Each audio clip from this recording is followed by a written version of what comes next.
Welcome back to part 2 of my daughter's room makeover in 6 hours while she's at school. After wiping walls, sweeping all the floors, and doing all the baseboards, it was time to go into mop. Our little mop closet is literally my favorite part of the hallway. It makes things so easy. Of course, I had to use my good old faithful, my O-Cedar mop. Do any of you have the O-Cedar mop that actually has the 2-bucket system? Because I don't know if I should upgrade. Usually I dump the water often and I end up keeping a second bucket on the side with extra solution. But if you have it and you love it, let me know. I had a little lunch break and by the time the floors were dry, the screens were ready to be put back in. Now for the window treatments, I got the cheapest thing that I could find at IKEA that was still somewhat in her theme. She's been asking for a beachy coastal kind of vibe, so I decided to stay with neutrals. I love IKEA for curtains because they are just so affordable. Let me know if you want a price breakdown, but for both windows, all the treatments and the supplies, everything was under $40. Usually I would do things the right way and rehang the brackets that were meant for the curtains, but because I was on a time crunch, I used the old brackets from the blinds. I really didn't like the way that it looked, but on a time crunch, we're doing what we have to do. Now for my favorite part was putting everything back into place. For decor, I didn't go too crazy because I can always add to it later. At this point, it was 2 o'clock and I have to leave the house at 3, so I needed to get a move on. Although this project was extremely spontaneous,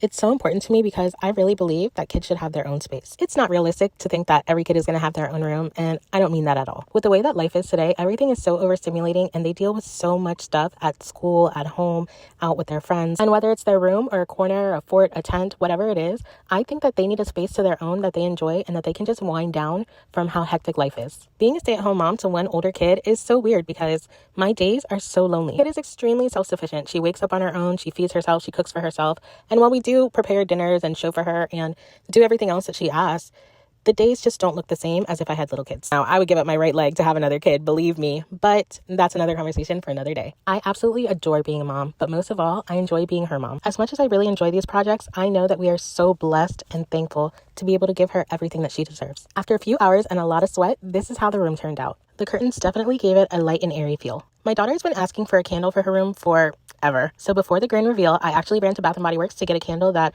I thought that she would enjoy and kind of fit the vibe, and I lit that before I showed her. One last look at how the room turned out, and she absolutely loved it. I was so happy. Thanks so much for watching.